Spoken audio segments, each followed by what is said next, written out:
Flex ko lang ang aking garlic vine. Ang ganda-ganda. Ang dami niyang flowers. O diba, nakaka-smile? Maliit lang ang puno nito, pero nag-flower na siya. Kaya natutuwa ako.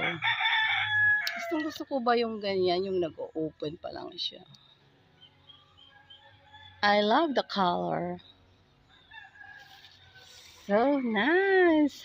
Para siyang orchid, pero hindi. Ito ay garlic vine. Ang bango niya. Siyempre, by its name, garlic vine. Amoy garlic. Ayan o. Diba? Ang ganda-ganda. Lalo lang ganito o. Lavender. My favorite color. Ayan. So beautiful. Thank you sa nagbigay ng plant ko na ito. Oh, ayan.